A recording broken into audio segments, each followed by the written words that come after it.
If anybody's going to believe this, everybody has to understand that the space station is going over 17,000 miles an hour all the time, every day. Imagine all that friction on it, but it seems to go round the globe 17 odd times a day. The balloons should, just one balloon should be able to capture the space station as it came round.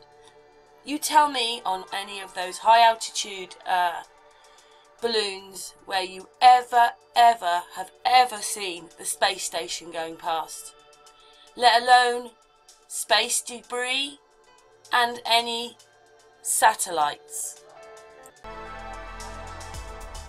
When has anybody ever seen that on any pictures? When has any high altitude balloon ever seen that space station going past at 17,000 miles an hour? Surely if we were ever seeing this, when the sun is shining on those things, there would be this, even if it was very minute, surely we'd see a spark going across the sky. And even when you're looking at this footage, where are the satellites? There's no satellites. And look what you can see below you. I'm sorry, that's just a revolving video. That's just someone messing around with and doing a CGI on the video, because, you know, you'll see in a minute with the videos that I'm taking that the high altitude balloons, right, so that's in Earth's atmosphere, are seeing things like that. But again, you know, when are we seeing these bright sparks go across the sky? If that's all we could see, because it would be really bright being sort of hit. Look at that. Surely someone would have seen a streak going maybe by if you looked up at that moment. I don't know, but because it is quite a long way away really for us to see. But this is a docking. It's going 17,000 miles an hour.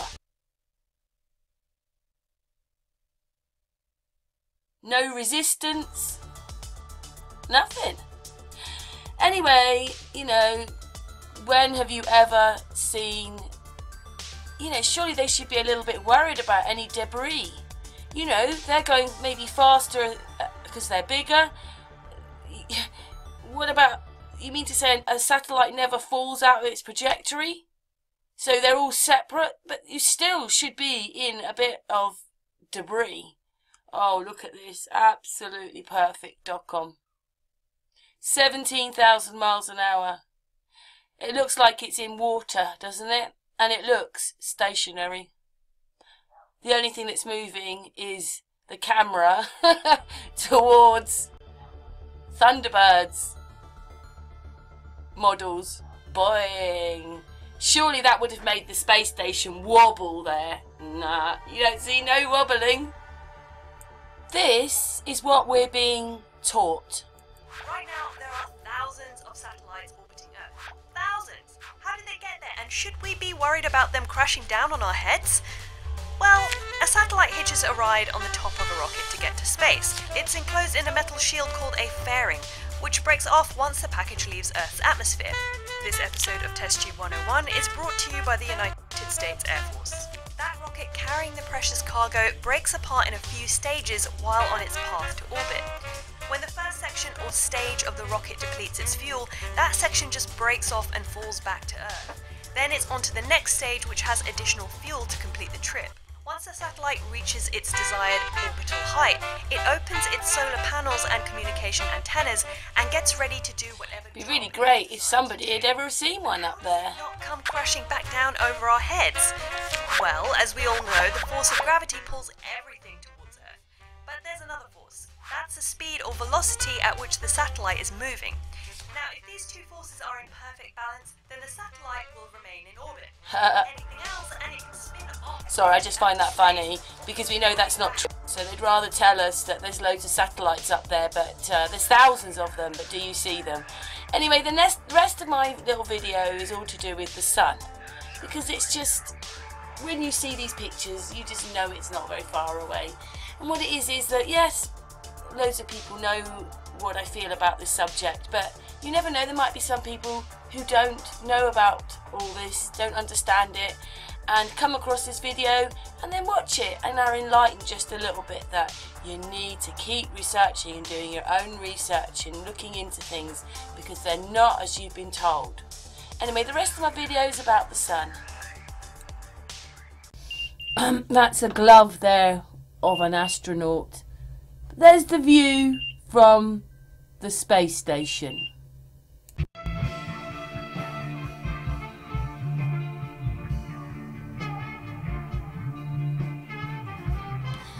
Does that look really any different to NASA, who's supposed to be in outer space or on the edge of, what do you call it, on the edge of the, what do you call it, lower Earth orbit?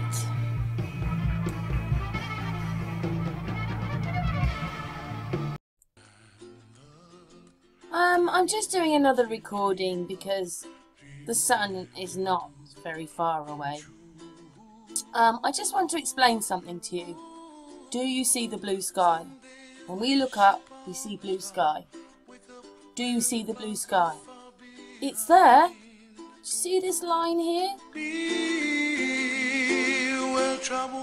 That is where the blue sky stops for us looking up. And then you go into the black. There's the sun. Look how close it looks. There's the blue line. And what you're looking at is, you're looking down. Have you noticed? You can see all of it. You don't see any blue, you just see the land.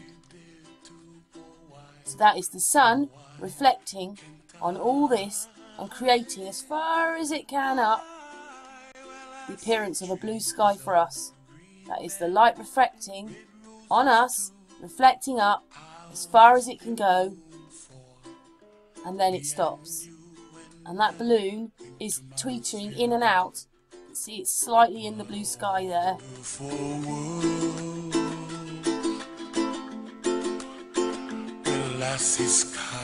Dipping in and out of what we call blue sky.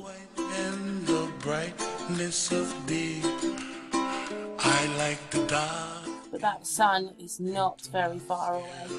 What a wonderful world. The colors of the rainbow, so pretty in the sky, are also on the faces of people passing by. I see friends shaking hands, singing. It really shocked me when I first realised we were looking down and there was absolutely no blue sky and we were looking down. And have you noticed that the sun is in the black? It's not lighting the black up. You can't see the firmament, you can't see anything. Now the balloon's coming down, so I'm just going to stop the recording for this one. Back to another recording of there's the blue sky and there's the sun. Do you see? It's in the black. Is it lighting the black up? No, it doesn't light the black up. It only lights us up. Everything we are is totally reflective. The clouds, the water, the land, and that's what creates the blue sky with the light reflecting up. But you see, it's not, the sun isn't making the black light, is it? It's just in the black. And look how close it looks, being this far up.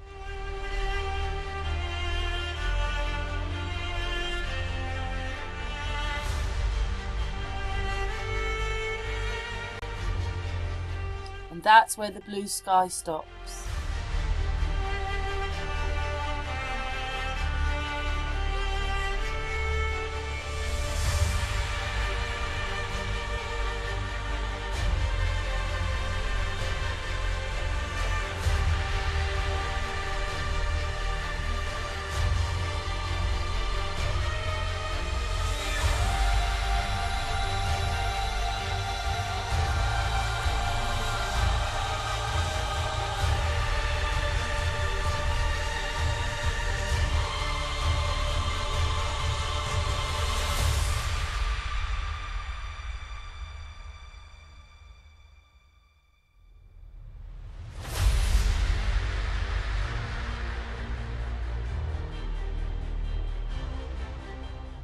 The sun isn't right up here, is it?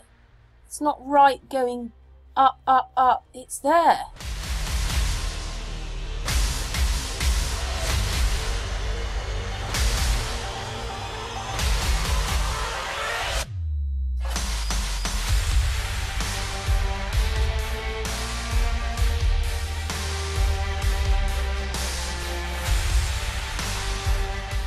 And the light goes up. What? You're in an aeroplane at 7 miles up, you can still be in the light.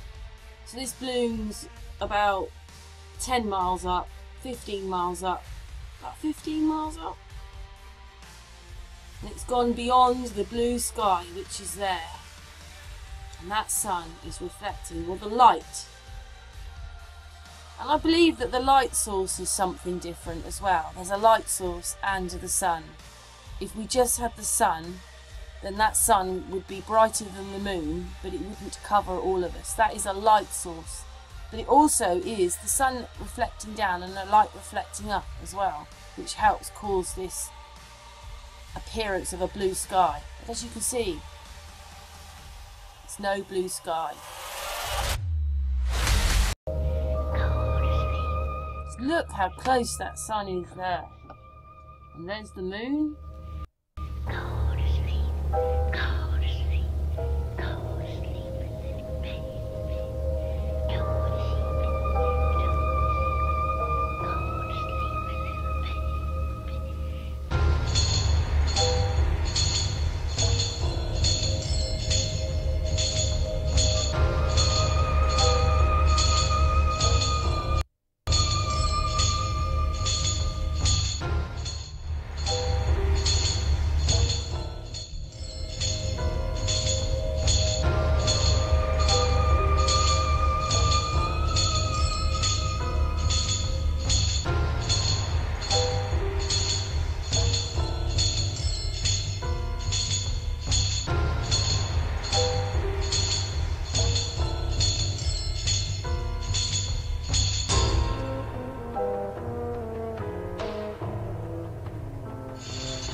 That's how you know it's not very far away. And look, there's the altitude. 109,000 feet.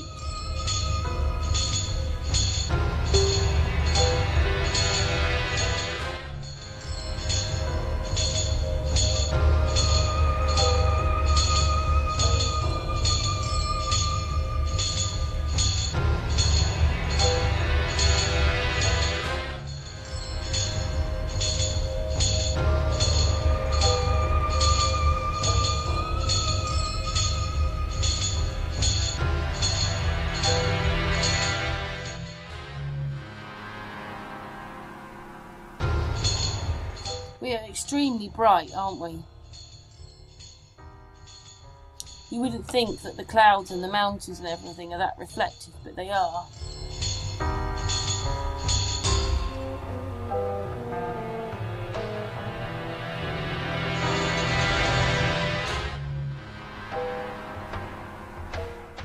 Oh my goodness, look. They're only about 10 miles up because there's the chemtrails. And that looks like HAARP clouds, all those little ridges in them.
That high altitude balloon is still just in that level of blue sky. It's dipping into our blue sky.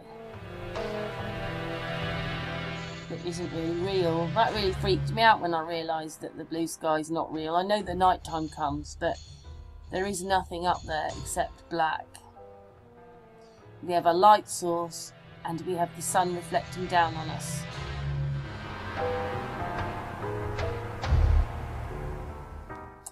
And then the balloon is going to burst. I found this as well.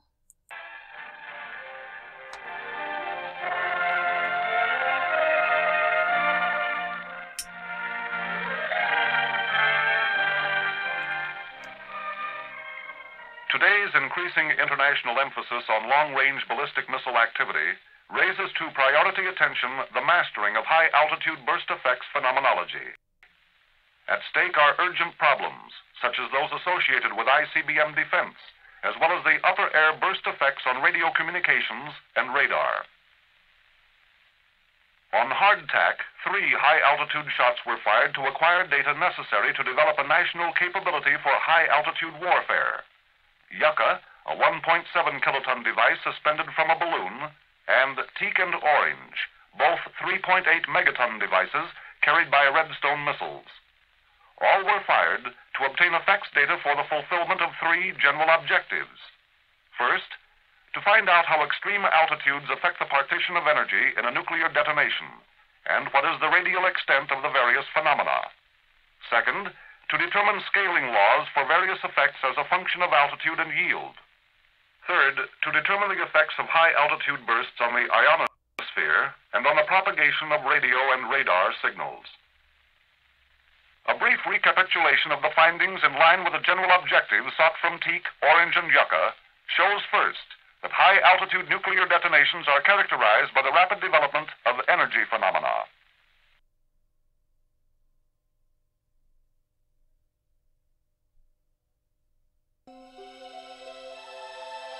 Eagle looking great, your go.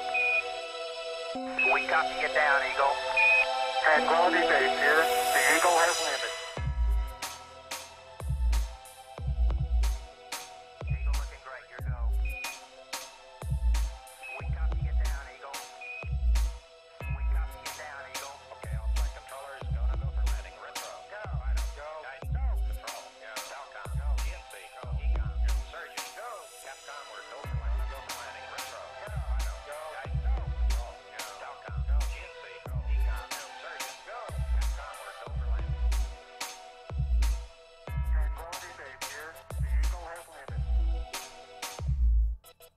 Tranquility Base here. The Eagle has landed. Controllers, gonna go for landing. Retro. Go. I don't go. Guys, go. Control. Go. GNC. Go. Econ. Go. Surgeon. Go. Capcom, we're gonna go for landing. Retro. Go. I don't go. Guys, go. Control. Go. Falcon. Go. GNC. Go. Econ. Go. Surgeon. Go. Capcom, we're gonna go for landing. Retro. Go. I don't go. Guys, go. Control. Go. Falcon. Go. GNC. Go. Econ. Go. Surgeon. Go. Capcom, we're Roger, copy. Retro. Go. I don't go.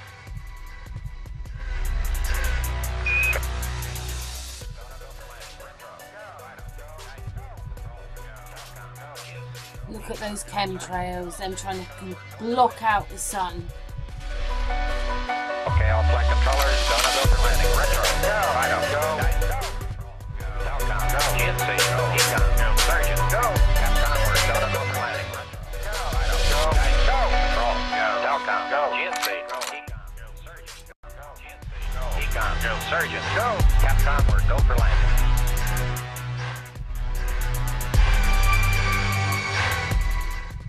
Okay, all flight controllers, gonna go for landing. Retro. Go. I don't go. Guys, go. Control. Go. Falcon. Go. GNC. Go. Econ. Go. Surgeon. Go. Capcom, we're gonna go for landing. Retro. Go. I don't go. Guys, go. Control. Go. Falcon. Go. GNC. Go. Econ. Flat Earth. Capcom, we're gonna go for landing. Retro. Go. I don't go. Guys, go. Control. Go. Falcon. Go. GNC. Go. Econ. Go. Surgeon. Go. Capcom, we're Roger, copy. Capcom, we're gonna go for landing. Retro. Go. I don't go. Guys, go. Control. Go. Falcon. Go. GNC. Go. Econ. Go. Surgeon. Go. Capcom, we're gonna go for landing. Retro. Go. I don't go. Guys, go. Control. Go.